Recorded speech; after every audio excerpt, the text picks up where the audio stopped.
बिस्मिल्लाहिर्रहमानिर्रहीम, अस्सलाम वालेकुम, बखैर रागले। It's me Atif वक्कास। और जैसा कि आप जानते हैं कि मैं एक लेक्चर सीरीज़ स्टार्ट कर चुका हूँ that is about MCQs and problem solving techniques of physics, कि जिसमें मैं फ़र्स्ट ईयर फिज़िक्स के फर्स्ट चैप्टर से लेकर सेकेंड ईयर फिज़िक्स के लास्ट चैप्टर तक सारे जो है कॉन्सेप्ट्स कवर करूँगा।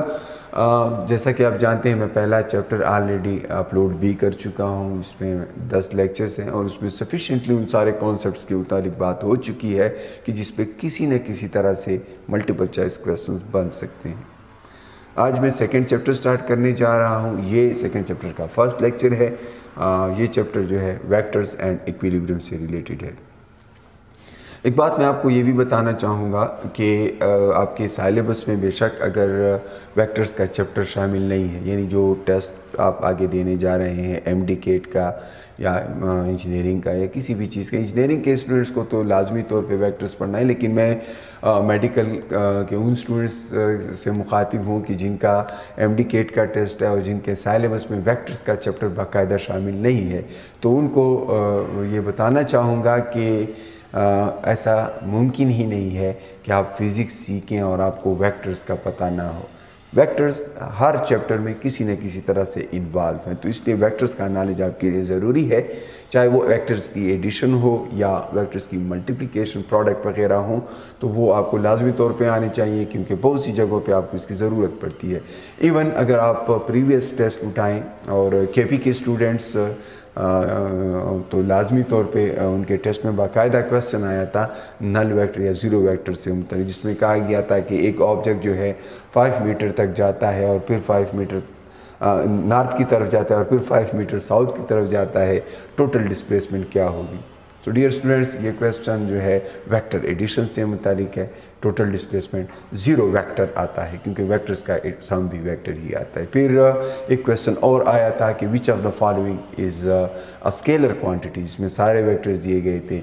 एक मोमेंट ऑफ इनर्शिया जो था वो ऐसी क्वांटिटी थी जो कि स्केलर क्वांटिटी थी। तो उसमें तो बाकायदा तौर पे ये नहीं कहा गया था सिलेबस में कि वेक्टर्स का चैप्टर भी शामिल है, लेकिन ये दो क्वेश्चंस मैंने एग्जांपल के तौर पे दिए कि ये वेक्टर से रिलेटेड। इस तरह कहीं पे डॉट प्रोडक्ट आता है, कहीं पे क्रॉस प्रोडक्ट आता है थ्रू आउट द फिज़िक्स, इसलिए आपको मालूम होना चाहिए कि वेक्टर्स के साथ कैसे डील करते हैं। सो आज तो मैं बाकायदा जो है वेक्टर्स को थोड़ा सा उसकी बेसिक्स के ऊपर बात करेंगे और फिर कुछ ही लेक्चर्स में 6 से 7 लेक्चर्स में ये चैप्टर कंप्लीट हो जाएगा। तो वेक्टर क्या होता है? बुनियादी तौर पर फिज़िकल क्वांटिटीज़ को उनकी रिप्रेजेंटेशन के पॉइंट ऑफ व्यू से फिज़िकल क्वांटिटीज़ को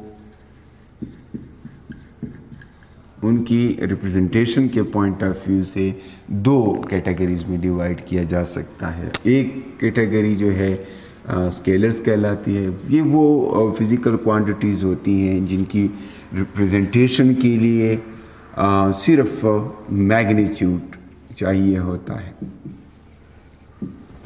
और जो कि सिंपली नंबर्स, आर्डिनरी नंबर्स की तरह ऐड और सब्ट्रैक्ट किए जा सकते हों, जिनकी मैथमेटिक्स जो है, जिनकी मल्टीप्लिकेशन, एडिशन, प्रोडक्ट, डिवीज़न, इसमें किसी ख़ास तरह की अलजेब्रा की ज़रूरत ना हो, आर्डिनरी नंबर्स की तरह हो, तो उनको स्केलर क्वांटिटी कहते हैं। तो इनमें सिर्फ मैग्नीट्यूड की ज़रूरत होती है अगर आप इनको एक्सप्रेस करना चाहते हैं। मैग्नीट्यूड आप जानते हैं number multiplied with a proper unit. तो इसकी मैं कुछ मिसालें दूँ। फॉर एग्ज़ाम्पल मास है, तो मास फॉर एग्ज़ाम्पल 10 किलोग्राम मैंने लिख लिया, तो ये इसका मैग्नीट्यूड है। अगला समझ जाता है कि मैं क्या कहना चाह रहा हूँ। इस तरह इलेक्ट्रिक करंट है 5 एम्पियर्स। फिर इसी तरह वर्क है, ठीक है, 90 जाउल्स, कोई भी वैल्यू हो सकती है। तो इसी तरह बहुत सारी फिज़िकल क्वांटिटीज़ आपकी टेक्स्ट बुक में मौजूद हैं जो कि स्केलर क्वांटिटीज़ हैं। एटलीस्ट आपको मालूम होना चाहिए, जितनी भी क्वांटिटीज़ आपके कोर्स में सामने आती हैं उनके मुतालिक ये पता होना चाहिए कि ये वेक्टर है या स्केलर है, क्योंकि कोई भी क्वांटिटी पूछी जा सकती है कि ये वेक्टर है या स्केलर है, जैसा कि पिछले टेस्ट की मिसाल मैंने दी। तो स्केलर जो है ऑर्डिनरी नंबर्स की तरह होते हैं। हाँ, उनका भी यूनिट होता है, हो भी सकता है नहीं भी हो सकता है। ऐसे स्केलर्स भी हैं जो कि यूनिटलेस हैं, डायमेंशनलेस हैं, लेकिन बहरहाल स्केलर्स में कोई ख़ास रूल्स एडिशन या सब्ट्रैक्शन या मल्टीप्लिकेशन या डिवीज़न के नहीं है। ऑर्डिनरी नंबर्स की तरह उनको डील किया जा सकता है। एक दूसरी कैटेगरी जो हम फिज़िकल क्वांटिटीज़ की बना सकते हैं वो वेक्टर्स हैं। तो वेक्टर वो फिज़िकल क्वांटिटीज़ हैं जिनकी रिप्रेजेंटेशन के लिए मैग्नीट्यूड की ज़रूरत होती है, दूसरा डायरेक्शन की ज़रूरत होती है कि हम लाजमी तौर पर उसके साथ डायरेक्शन भी स्पेसिफाई करें, और ये क्या करते हों, vectors laws of addition and multiplication obey करते हैं। So vectors laws of addition obey करते हैं। वेक्टर लॉज ऑफ एडिशन क्या है ये आगे हम डिस्कस करेंगे, लेकिन बहरहाल वेक्टर्स जो हैं उनका मैग्नीट्यूड भी होता है, डायरेक्शन भी होती है, और they obey vector laws of addition and multiplication. Examples अगर आप वेक्टर्स की देखें तो इसमें बहुत सारी एग्जांपल्स हैं। डिस्प्लेसमेंट है, वेलोसिटी है, एक्सेलरेशन है, फोर्स है, मोमेंटम है, एंगुलर मोमेंटम है। इस तरह बहुत सारे वेक्टर्स आपको आपकी टेक्स्ट बुक में मिल सकते हैं। इलेक्ट्रिक फील्ड इंटेंसिटी है, मैग्नेटिक इंडक्शन है। तो उन सारे वेक्टर्स का जहाँ भी कोई भी क्वांटिटी आप पढ़ें तो उसके मुताबिक ये मालूम हो कि वेक्टर है या स्केलर है, क्योंकि किसी न किसी जगह इसकी ज़रूरत पड़ सकती है। अब वेक्टर्स को हम जब रिप्रेजेंट करते हैं तो उसकी रिप्रेजेंटेशन कैसे होगी। लाइक एक पैराग्राफ है, उसमें साइंटिफिक पैराग्राफ है, उसमें मुख्तलिफ फिज़िकल क्वांटिटीज़ का जिक्र है, तो उसमें कौन सी क्वांटिटी वेक्टर है, कौन सी स्केलर है, तो ये स्क्रिप्ट में, लिटरेचर में हमें कैसे पता चलेगा। तो इसके लिए इसकी रिप्रेजेंटेशन मालूम होनी चाहिए। So how we represent vector representation. तो दो तरह की रिप्रेजेंटेशन मैं लिखूँगा यहाँ पर। एक है सिंबॉलिक। सिंबॉलिकली वेक्टर को रिप्रेजेंट करने के लिए क्या किया जाता है, या उसके ऊपर एरो डाला जाता है, या उसके नीचे एरो डाला जाता है, या उसको बोल्ड लिखा जाता है। अगर कोई प्रिंटेड फॉर्म में आपको पीस ऑफ लिटरेचर मिल जाता है तो उसमें जहाँ पर वेक्टर क्वांटिटी का सिंबल आएगा वो बोल्ड में लिखा होता है। तो ये भी एक तरीका हो सकता है किसी वेक्टर को रिप्रेजेंट करना। तो सिंबॉलिकली हम इसको इस तरह रिप्रेजेंट करते हैं। जनरली उसका सिंबल या बोल्ड में लिखते हैं, या उसके ऊपर एरो लिखते हैं, या उसके नीचे एरो लिखते हैं। और फिर हम उसको ग्राफिकली भी रिप्रेजेंट कर सकते हैं। तो ग्राफिकल रिप्रेजेंटेशन या ज्योमेट्रिकल रिप्रेजेंटेशन जो है वो किस तरह होती है। भाई हम एक एरो ड्रा करते हैं और उस एरो का जो लेंथ है, फॉर एग्जांपल ये कुछ यूनिट्स है 1 2 3 4 5 6 यूनिट्स, ये उसकी लेंथ है। तो लेंथ ऑफ एरो जो है, लेंथ जो है वो मैग्नीट्यूड को स्पेसिफाई करेगा, मैग्नीट्यूड, जबकि एरो हेड जो है ये डायरेक्शन के लिए होता है। तो जिस डायरेक्शन में उसका एरो पॉइंट होता है वो उस पार्टिकुलर वेक्टर की डायरेक्शन होगी। तो अगर आप किसी वेक्टर को सिंबॉलिकली लिखना चाहते हैं और उसमें जैसा कि आप जानते हैं मैग्नीट्यूड भी होता है, डायरेक्शन भी होता है, तो उसका मैग्नीट्यूड कैसे रिप्रेजेंट किया जाता है।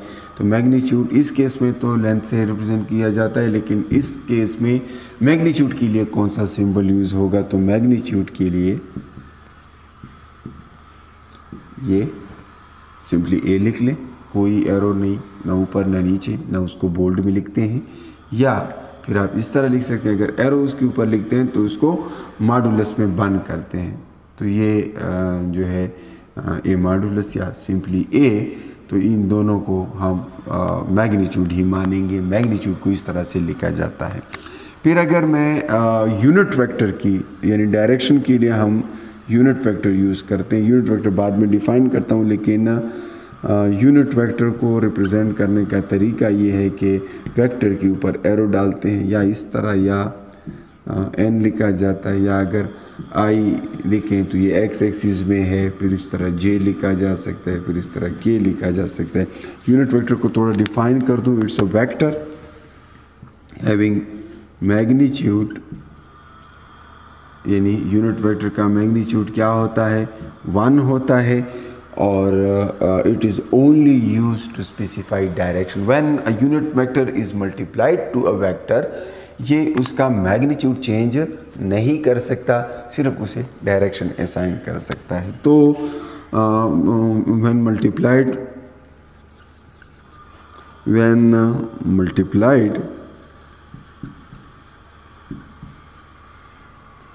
to a vector, it brings no change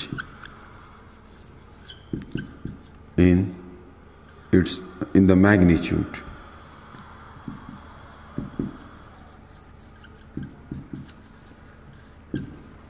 vector के मैग्नीट्यूड में ये चेंज नहीं लाता, it only assigns direction to that particular vector. And अगर वो वेक्टर फॉर एग्जांपल आप कहते हैं कि 10 मीटर अलोंग एक्स एक्सिस, तो आप सिंपली लिख लें 10 मीटर आई, अगला समझ जाएगा कि ये 10 मीटर की डिस्प्लेसमेंट करनी है आई डायरेक्शन यानी एक्स डायरेक्शन में। अगर आप उसके साथ उसे ये कह दें कि 10 मीटर एक्स एक्सिस के अलोंग और 20 मीटर वाई एक्सिस के अलोंग, तो फिर वो इस तरह लिखेगा 10 मीटर आई प्लस 20 मीटर जे। तो ये यूनिट वेक्टर सिर्फ उस वेक्टर की डायरेक्शन हमें बताएगा। ठीक, तो इस तरीके से मुख्तलिफ सिंबल्स आप याद रखें कि वेक्टर इस तरह होता है, मैग्नीट्यूड इस तरह होता है, यूनिट वेक्टर इस तरह होता है। अब कुछ ख़ास वेक्टर्स में डिस्कस करूँगा, यानी वेक्टर की डिफिनीशन से मुताल्लिक़ कुछ बेसिक चीज़ें। तो एक है पोजीशन वेक्टर। पोजीशन वेक्टर क्या होता है, it specify position of a point in a coordinate system. कोई कोऑर्डिनेट सिस्टम होगा और उसमें कोई पॉइंट है, उस पॉइंट की पोजीशन बतानी है, तो उसके लिए जो वेक्टर ड्रा किया जाता है उसको हम क्या कहते हैं, पोजीशन वेक्टर कहते हैं। लेकिन किसके रिस्पेक्ट से, with respect to origin of the system. Coordinate system का जो ओरिजिन है वहाँ से किसी पार्टिकुलर पॉइंट तक का जो वेक्टर होता है उसे पोजीशन वेक्टर कहते हैं। फॉर एग्जांपल कोऑर्डिनेट सिस्टम मेरे पास कार्टेशियन है, जिसमें ऊपर y है, राइट पे x है, लेफ्ट पे -x है, नीचे -y है, और यहाँ पर कोई पॉइंट आप उठा लेते हैं। फॉर एग्जांपल यहाँ से 1 2 3 4 यूनिट अवे है, और यहाँ से 1 2 3 4 या 5 यूनिट अवे है, तो ये जो पॉइंट है ये उसका पोजीशन वेक्टर होगा। ये पोजीशन वेक्टर है, और आम तौर पर पोजीशन वेक्टर के लिए सिंबल r यूज़ किया जाता है। और अगर मैं इसको जनरल फॉर्म में लिखूं तो r is the sum of two vectors, one is x component and other is y component, so it's x vector plus y vector, or simply you can write this vector as product of its magnitude and unit vector। so इसको हम लिख सकते हैं x along with i उसके साथ होगा plus y j इसके साथ लिखेंगे। so x i plus y j that is position vector r।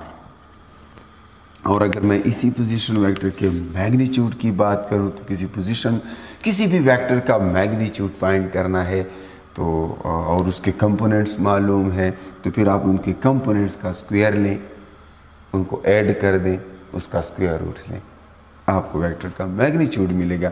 इस पर्टिकुलर वेक्टर का जिसका मैंने नाम रखा r, और इसके यहाँ पर ये इसकी वैल्यू है 4, तो इसके लिए ये हो जाएगा 4i, और ये है प्लस 5j, क्योंकि x एक्सिस पे ये 4 यूनिट्स है, y एक्सिस पे ये 5 यूनिट्स है। तो what ever is the result, हम उसमें फ़िलहाल इंटरेस्टेड नहीं है, लेकिन बताना चाह रहा था कि किस तरह से हम पोजीशन वेक्टर ड्रा कर सकते हैं। So this is the position vector having two coordinates, having two components. One is 4i, that is x component, the other is 5j, so it's unit vector. इस पॉइंट को हम ये point है, इसको show करते हैं। तो इसमें इस पॉइंट के दो कोऑर्डिनेट्स हम यहाँ पे लिखते हैं, यहाँ पर मैं 4, 5 लिखूँगा, तो ये पॉइंट है। जबकि अगर इस पॉइंट का आपने पोजीशन वेक्टर लिखना है तो वो ये, तो पॉइंट और वेक्टर इसमें फ़र्क होता है। पॉइंट के लिए ये ज़रूरी नहीं है उसके साथ आप आई लिखें, जे लिखें, के लिखें, ब्रैकेट में एक्स कंपोनेंट और वाई कंपोनेंट कामा के साथ सेपरेट किए होते हैं, ये लिखा गया होता है। सो ये पोजीशन वेक्टर हो गया।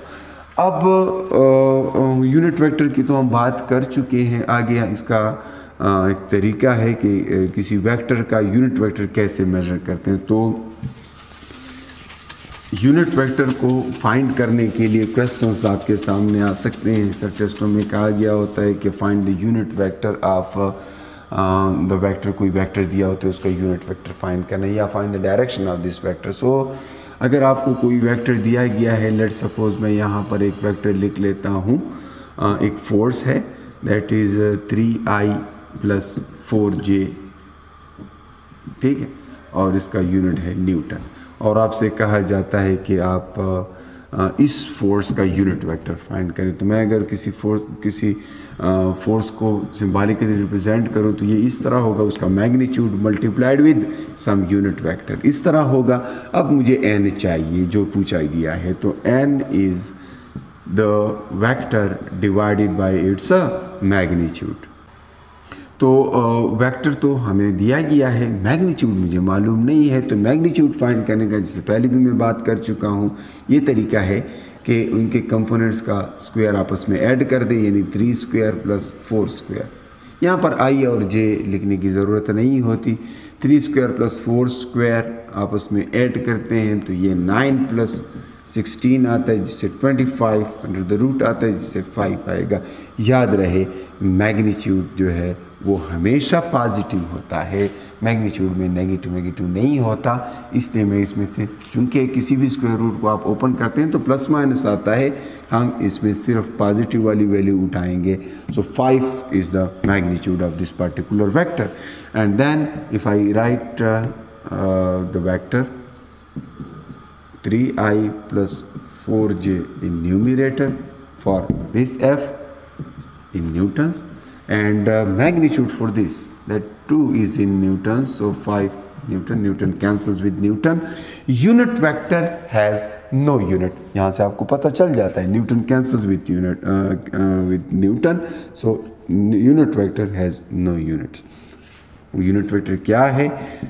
3 divided by 5, उसके साथ unit vector i plus 4 divided by 5 unit vector j. So this is the direction of this particular force, or you can say this is unit vector of this vector. And now if you want to verify it कि क्या मैंने ये सही लिखा या सही नहीं लिखा, तो यूनिट वेक्टर का मैग्नीट्यूड आप फाइंड कर लें। तो मैग्नीट्यूड का तो यही तरीका होगा क्योंकि मैंने बताया। तो अभी मैं चेक कर लेता हूँ क्या सही है या नहीं। 3/5 का स्क्वायर, ये अब मैं यूनिट वेक्टर का मैग्नीट्यूड फाइंड करना चाहता हूँ। उसको मॉडुलस में बंद किया ताकि हमें पता हो कि ये मैग्नीट्यूड है। 3/5 का स्क्वायर लिया प्लस 4/5 का स्क्वायर लिया, तो इससे आ जाएगा 9/25, इससे आ जाएगा 16/25। तो दोनों के नीचे 25 है, तो 25/25, इससे हमारे पास 1 आता है, तो इसलिए ये 1 का स्क्वायर रूट भी 1, इसलिए यूनिट वेक्टर का आप देख सकते हैं मैग्नीट्यूड 1 आया, लिहाजा हमने ये सही लिखा। तो ये यूनिट वेक्टर है। फिर हम जाएंगे जी वेक्टर्स की एडिशन की तरफ। यहाँ नेगेटिव ऑफ अ वेक्टर, तो नेगेटिव ऑफ अ वेक्टर क्या होता है? अगर आप किसी वेक्टर को negative of a vector, so for example आपके पास एक वेक्टर ए है, ठीक है, और इसको मैं लिख लेता हूँ 2i + j, ये एक वेक्टर है। तो उसके नेगेटिव से मुराद क्या होगी?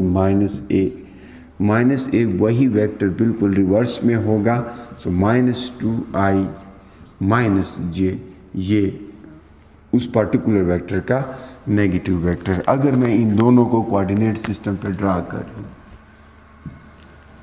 तो अगर मैं पहले की बात करूँ तो 1 2 2 यूनिट तक राइट पे जाना है, 1 यूनिट ऊपर जाना है ये। तो यहाँ पे वो पोजीशन वेक्टर है। फॉर एग्जांपल ये मैंने ए ड्रा कर लिया, ए वेक्टर मैंने ड्रा कर लिया है। अब दूसरा वेक्टर जो है वो -a है। तो -a से मुराद क्या होगी? इसको मैं थोड़ा सा ही ड्रा कर लूँ, ये यहाँ तक आएगा, ठीक है। अब इसका रिवर्स मैंने ड्रा करना है, क्यों? क्योंकि वो -a है। Negative of this particular vector is a vector that is at 180 degree to the original vector. और वो मैं कैसे ड्रा करूँगा? -2i लेफ्ट पे होगा और बिल्कुल एक यूनिट मुझे नीचे जाना है। तो अगर मैं इस पॉइंट तक ड्रा करूँ तो ये उसी वेक्टर का रिवर्स होगा। सो ये वेक्टर a है तो ये -a है। तो किसी वेक्टर की सिंपली डायरेक्शन अपोजिट करने को हम कहेंगे negative of that particular vector. और आगे जाकर आपसे ये क्वेश्चंस पूछा जा सकता है कि find the balancing force of two forces 10 Newton and 5 Newton acting along south direction. तो साउथ डायरेक्शन में ये दो फोर्सेस लग रही हैं, तो ये दोनों सिंपली ऐड हो जाएंगी, 15 न्यूटन हो जाएगा। इसको बैलेंस करने वाली जो फोर्स होगी वो -15 न्यूटन होगा। एक बात ख़ास तौर पे आप याद रखें कि वेक्टर्स के अंदर नेगेटिव साइन डायरेक्शन बताता है, जबकि स्केलर्स के अंदर नेगेटिव साइन वो कंजर्वेशन के लिए होता है। जैसे आप एनर्जी कंजर्वेशन की बात कर रहे हो, लेंज लॉ में देखें या फर्स्ट लॉ ऑफ थर्मोडायनामिक्स में देखें या बहुत सी जगहों पे किरचॉफ लॉज में देखें, वोल्टेज लॉ, तो वहाँ पर law of conservation of energy की वजह से हमें नेगेटिव साइन इंट्रोड्यूस करना पड़ता है। या वर्क एनर्जी प्रिंसिपल में वर्क और पोटेंशियल्स को आप देखें, बिल्कुल इसी तरह चार्जेस की कंजर्वेशन देखें तो स्केलर में नेगेटिव साइन कंजर्वेशन के लिए होता है, जबकि वेक्टर्स में नेगेटिव साइन डायरेक्शन बताता है। तो negative of a vector is simply a vector that is equal in magnitude to the original vector but opposite in direction. So that is negative of that particular vector. क्योंकि इन दोनों का magnitude मैं find करूँ तो ये भी 3 आता है, sorry 5 2 square plus 1 square under the root, और ये भी 2 square plus 1 square under the root आता है। तो इसलिए मैग्नीट्यूड दोनों का सेम रहेगा लेकिन डायरेक्शन अपोजिट होगी, उनमें एंगल 180 डिग्री का होगा। तो ये नेगेटिव ऑफ अ वेक्टर होता है। फिर हम अगर बात करें एडिशन ऑफ वेक्टर्स की, कि वेक्टर्स को जब हम ऐड करते हैं तो कैसे ऐड करते हैं, तो vectors have their own rules of addition. So vector addition की अगर बात की जाए तो इसके कई तरीके हैं। हम ग्राफिकली भी कर सकते हैं, हम एनालिटिकली भी वेक्टर्स को ऐड कर सकते हैं। ग्राफिकल मेथड्स आमतौर पर टेस्टों में ज़्यादा नहीं आते, या अगर आते भी हैं तो ऑलरेडी एक डायग्राम बना होता है, आपने उसमें से बताना है। तो इसके ग्राफिकल थोड़ा सा जिक्र मैं कर लूँगा, लेकिन ज़्यादातर क्वेश्चन एनालिटिकल आते हैं। तो ग्राफिकल मेथड में एक तो है हेड टू टेल रूल।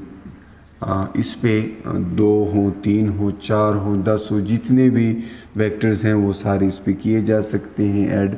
जबकि एक रूल है पैरेललोग्राम मेथड, पैरेललोग्राम रूल, इसमें सिर्फ 2 वेक्टर्स को हम ऐड कर सकते हैं। हाँ, अगर ज़्यादा वेक्टर्स हैं और फिर उन सब के पहले x कंपोनेंट्स फाइंड करें, उन सब के y कंपोनेंट फाइंड करें और उनसे x कंपोनेंट्स का एक रिजल्टेंट निकालें और y कंपोनेंट्स का एक रिजल्टेंट निकालें, फिर 2 रह जाते हैं, तो फिर उस पर पैरेललोग्राम रूल अप्लाई किया जा सकता है। लेकिन जनरली आमतौर पर हम हेड टू टेल रूल ही इस्तेमाल करते हैं। तो हेड टू टेल रूल क्या है? इसमें एक वेक्टर होता है, फॉर एग्जांपल ये वेक्टर a है और एक वेक्टर b है, ठीक है। तो अब वेक्टर ए और वेक्टर बी को आपने ऐड करना है, तो इन दोनों में से किसी एक वेक्टर को उठाएं, उसको ड्रा करें और दूसरा उठाकर उसके हेड से स्टार्ट करें। तो जहाँ पर पहले वेक्टर का हेड है वहाँ से दूसरे का टेल स्टार्ट कर ले और उसी तरह ड्रा करें जिस तरह गिवन है, ठीक है। तो हमने इस वेक्टर को यहाँ से काट के यहाँ पे पेस्ट कर दिया। अब ये बी हो गया। इन दोनों का रिजल्टेंट क्या होता है, पहले की टेल से आखिरी की हेड तक ये रिजल्टेंट होगा, ये रिजल्टेंट वेक्टर होगा। तो resultant vector is simply A plus B. अब याद रखें ये ज़रूरी नहीं है कि हमेशा आपस में जैसे पहले मैंने बताया कि एक्स और वाई का एक्स का स्क्वायर प्लस वाई का स्क्वायर, वहाँ से आपको उनका मैग्नीट्यूड मालूम हो जाता है। यहाँ पर ऐसा नहीं कर सकते क्योंकि ये जो दो वेक्टर्स हैं ये आपस में परपेंडिकुलर नहीं है, ठीक है। तो इनका रिजल्टेंट कैसे फाइंड करेंगे वो एनालिटिकल मेथड है, वो आगे डिस्कस करते हैं। लेकिन एटलीस्ट ये आपको मालूम होना चाहिए कि रिजल्टेंट वो होता है जिसकी एक साइड पे दो टेल जुड़े हों, एक साइड पे दो हेड जुड़े हों, तो वो वाला उसमें से रिजल्टेंट हो। तो अगर कोई डायग्राम ऐसी दी गई है जिसमें ऐसा एक वेक्टर मौजूद है जो एक साइड पे दो टेल जुड़े हैं और एक साइड पे दो हेड हैं, तो वही रिजल्टेंट होगा। कभी कभी डाज करने के लिए ऐसा क्वेश्चन दिया होता है जैसे ये है ए बी और सी, और आपसे कहा जाता है कि इनमें से रिजल्टेंट कौन सा है, तो the resultant one is equal to what, resultant is zero vector. Zero जब भी लिखेंगे उसके ऊपर एरो डालेंगे। अब ज़ीरो वेक्टर उस पर भी बात कर लेते हैं। ज़ीरो वेक्टर क्या होता है, दरमियान में मुझे चीज़ें याद आ रही हैं और मैं साथ साथ डिफ़ाइन करता जा रहा हूँ क्योंकि ये कोई रेगुलर कोर्स हम नहीं पढ़ रहे, बल्कि मैं उसमें से वो पॉइंट्स बता रहा हूँ जो आपके एमसीक्यूज़ वगैरह के लिए ज़रूरी हैं। तो यहाँ पर ज़ीरो वेक्टर या नल वेक्टर का जिक्र आया है। तो नल वेक्टर वो वेक्टर होता है, वो ये मैं थोड़ा सा डिफ़ाइन कर दूँ, ज़ीरो वेक्टर या नल वेक्टर, इसको नल वेक्टर भी कहा जाता है। A vector having magnitude equal to zero, इसका मैग्नीट्यूड ज़ीरो होता है, जबकि इसकी डायरेक्शन दैट इज़ आर्बिट्रेरी। आप इसकी कोई डायरेक्शन अपनी मर्ज़ी की ले सकते हैं। एग्जांपल मैं दे दूंगा किस चीज़ की, अगर कोई ऑब्जेक्ट कांस्टेंट वेलोसिटी से जा रहा है तो एक्सेलरेशन जो है ज़ीरो वेक्टर होगा। अगर कोई ऑब्जेक्ट रेस्ट पर है तो वेलोसिटी वेक्टर ज़ीरो वेक्टर होगा। अगर कोई ऑब्जेक्ट 10 मीटर नॉर्थ पे जाता है, 10 मीटर साउथ पे जाता है, रिजल्टेंट वेक्टर डिस्प्लेसमेंट क्या होगा, ज़ीरो वेक्टर होगा। मैंने हर दफ़ा ऊपर एरो डाला है, अगर ज़ीरो लिखा और उसके ऊपर एरो नहीं डाला तो वो एक स्केलर होगा। और ऐसा कभी नहीं हो सकता कि दो वेक्टर ऐड हों और रिजल्ट स्केलर आए। तो वेक्टर्स के एडिशन से अगर ज़ीरो आ जाता है तो फिर वो वेक्टर वो ज़ीरो वेक्टर होगा। इस पर्टिकुलर केस में क्यों मैंने कहा कि रिजल्टेंट ज़ीरो है, वजह यह है कि अगर आप देखें इनमें से ऐसा कोई नहीं है जिसकी एक साइड पे दो हेड हैं और एक साइड पे दो टेल है। पहले की हेड के साथ दूसरा जुड़ा है, दूसरे की हेड के साथ तीसरा जुड़ा है। अगर लास्ट वेक्टर का हेड फर्स्ट वेक्टर के टेल पे आ जाए, रिजल्टेंट ज़ीरो होगा। क्या कब, जब head of last coincides with tail of first। आखिरी वेक्टर का हेड पहले वेक्टर की टेल के साथ कोइंसाइड करे तो रिजल्टेंट ज़ीरो होता है। तो ये क्लोज पॉलीगॉन बना, और चाहे ये 3 हो, 4 हो, 10 हो, अगर आखिरी वेक्टर का हेड पहले वेक्टर की टेल पे आ जाए रिजल्टेंट ज़ीरो होगा। और ज़ीरो वेक्टर आप जानते हैं वो ज़ीरो वेक्टर होगा। ये ज़ीरो वेक्टर की मैंने डिफिनीशन लिख ली है, उसका मैग्नीट्यूड हमेशा ज़ीरो रहेगा, डायरेक्शन आर्बिट्रेरी होगी। It's like a point which can be extended in any direction. तो ज़ीरो वेक्टर जिस भी वेक्टर में ऐड होता है उसी डायरेक्शन में आप उसको एक्सटेंड कर सकते हैं, ठीक है। और फिर इसी तरह अगर किसी वेक्टर में कोई नंबर मल्टीप्लाइड हो जाए तो फिर ये वो वेक्टर मैग्नीट्यूड में चेंज हो सकता है, उस वेक्टर का मैग्नीट्यूड चेंज हो सकता है अगर वो नंबर 1 से ज़्यादा है। यहाँ पर मैं लिख लूँ multiplication of a vector by a number. बाकी मैं रूल्स एडिशन की बताता हूँ कि पैरेललोग्राम रूल भी इसी तरह ही है, हेड टू टेल रूल की तरह है। थोड़ा सा उसको बता दूं कि एक वेक्टर इस तरह है और दूसरा इधर है, दोनों के टेल हम जोड़ देते हैं। तो टेल जब जोड़ते हैं तो इसमें एक एंगल आता है थीटा। अब क्या करेंगे, ये ए है ये बी है, तो ए के पैरेलल एक और वेक्टर ड्रा करेंगे बी के हेड से, ये ए दोबारा यहाँ पे मैंने डाला, और बी के पैरेलल यहाँ पे एक वेक्टर ड्रा कर। तो अब ये एक पैरेललोग्राम बना। इस पैरेललोग्राम का जो डायगोनल होता है ये रिजल्टेंट है आर।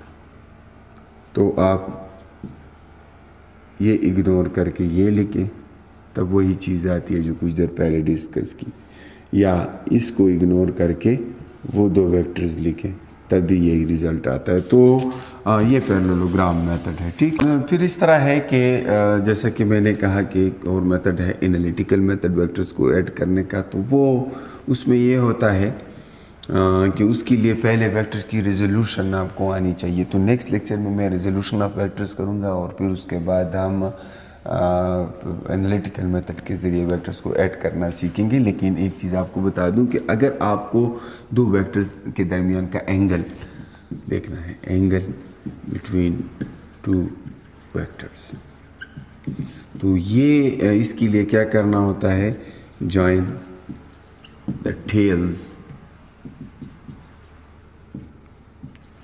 ऑफ वेक्टर्स, या फिर आप उनके टेल ज्वाइन कर लें, join head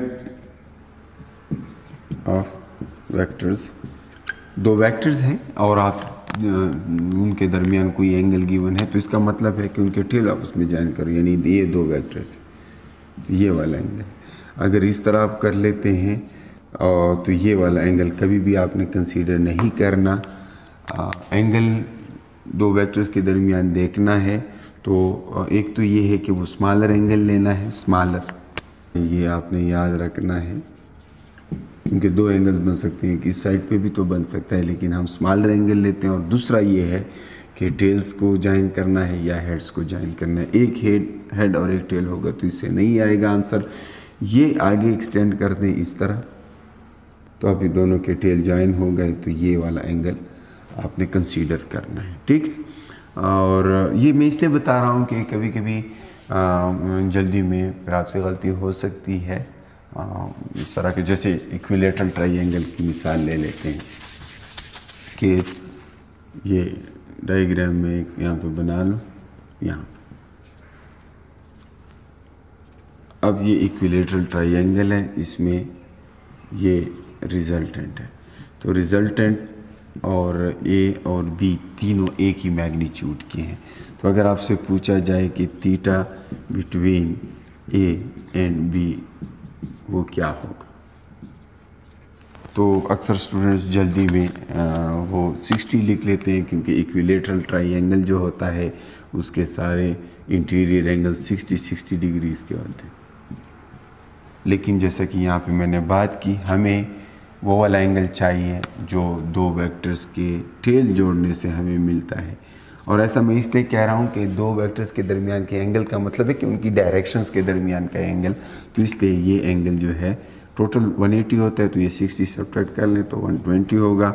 so it would be 120 degree जब इक्विलेटरल ट्राइंगल बनता है। यानी उनके एडिशन से जो वेक्टर आता है वो उन्हीं के जितना मैग्नीट्यूड में होगा। तो ये इस तरह हम कैलकुलेट करते हैं। और फिर इसको एनालिटिकली फाइंड करने का एक तरीका ये भी है, जैसा कि कुछ देर पहले मैंने कहा कि मैग्नीट्यूड ऑफ या रिजल्टेंट उसका magnitude of a vector component से कैसे फाइंड करते हैं। तो उसके लिए मैंने लिखा था अपोजिशन वेक्टर के केस में जो मैंने बताया, मैंने ये तरीका बताया कि एक्स कंपोनेंट और वाई कंपोनेंट का स्क्वायर लेकर उनको ऐड कर दिया। ये तब जब उसमें एंगल 90 हो। जनरल तरीका ये है रिजल्टेंट कोई भी हो, दो वेक्टर्स को हमने ऐड किया है, उसका रिजल्टेंट हमें मिला है और हमें पता नहीं है कि रिजल्टेंट कितना है। दोनों वेक्टर्स के मैग्नीट्यूड भी मालूम है, उनके दरमियान एंगल भी मालूम है, लेकिन वो एंगल 90 नहीं है। फिर आप क्या करेंगे, आप a square plus B square plus 2ab cos theta ये वाला फार्मूला यूज़ करेंगे। अब अगर वो परपेंडिकुलर हुए तो cos 90 से 0 आता है कि सही ख़त्म हो जाएगा। अगर वो आपस में पैरेलल हुए, मतलब एक ही डायरेक्शन में है, तो फिर यहाँ पर 1 आएगा 2ab और ये पूरा a plus B whole square आ जाएगा। इसके मैं कुछ केसेस लिख भी लेता हूँ, हो सकता है किसी टेस्ट में आ जाए। थीटा अगर 0 हो तो आप देख सकते हैं r क्या होगा, a square plus B square plus 2ab, क्योंकि cos ऑफ 0 तो 1 आता है, तो इसलिए यहाँ पे आपको a plus B whole square मिलेगा और वो कैंसिल हो जाएगा। तो आपने सिंपली उन दोनों वेक्टर्स को ऐड करना है, और आप जानते हैं कि अगर दो पैरेलल वेक्टर्स है तो सिंपली उनके मैग्नीट्यूड को आपस में ऐड कर दें। अगर तो वो 90 डिग्री यानी परपेंडिकुलर टू ईच अदर हैं, तो फिर रिजल्टेंट क्या होगा, फिर रिजल्टेंट होगा a square plus B square plus 2ab cos of 90 से 0 आता है, तो ये पोर्शन ही ख़त्म हो जाएगा, आपके पास आ जाएगा a square plus B square under the root. और अगर ये कब है, ये जब थीटा 90 डिग्री हो। अगर हमारे पास थीटा जो है वो 180 हो तो क्या होगा, r would be a square plus B square minus 2ab या प्लस 2ab cos ऑफ 180। एक स्टेप और कर देता हूँ, 180 माइनस 1 है तो cos ऑफ 180 माइनस 1 है, तो a square plus B square plus 2ab minus 1 इधर आकर मल्टीप्लाई हो जाएगा, ये हो जाएगा। और हमें क्या मिलेगा, r जो है a square plus B square minus 2ab को अगर आप देखें तो ये a minus B whole square है, तो इसलिए मैं यहाँ पर a minus B whole square लिख सकता हूँ। और a minus B whole square ये कैंसिल हो जाएगा, तो r is simply a minus B. और आप जानते हैं कि अगर दो वेक्टर्स आपस में अपोजिट हो तो सिंपली उनके मैग्नीट्यूड को सब्ट्रैक्ट कर दें, ये रिजल्टेंट होगा। हाँ, रिजल्टेंट की डायरेक्शन किधर होगी, जिस वेक्टर का मैग्नीट्यूड ज़्यादा है रिजल्टेंट उसी डायरेक्शन में होगा। मज़ीद इस पे भी और भी एग्जांपल्स बन सकते हैं, इसमें मज़ीद बातें भी हो सकती है, लेकिन चूँकि यहाँ पर काज और साइन थीटा, थोड़ा काज थीटा यूज़ हुआ है। इंशाल्लाह नेक्स्ट लेक्चर में मैं आपको ये भी बताऊँगा कि बग़ैर कैलकुलेटर के काज और साइन कैसे कैलकुलेट कर सकते हैं और कैसे किसी वेक्टर को कंपोनेंट्स में रिजॉल्व कर सकते हैं, और फिर एनालिटिकली उनको दोबारा ऐड करके रिजल्टेंट कैसे बनाया जा सकता है। तो इसके लिए इंशाल्लाह हम नेक्स्ट लेक्चर में मिलते हैं। तब तक के लिए अपना बहुत सारा ख्याल रखिए। अल्लाह हाफिज़।